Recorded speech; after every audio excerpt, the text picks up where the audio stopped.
Sir,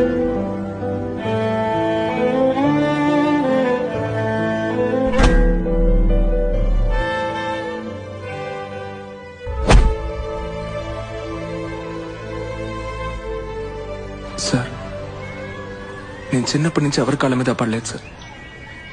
మా నాన్న పడినిచ్చేవారు కాదు.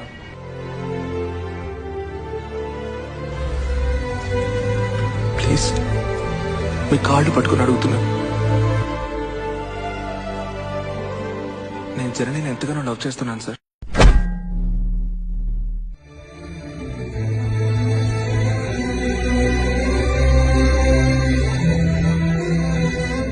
నేను మీకంటే జనని సంతోషంగా చూసుకుంటాను sir. I love you Janani.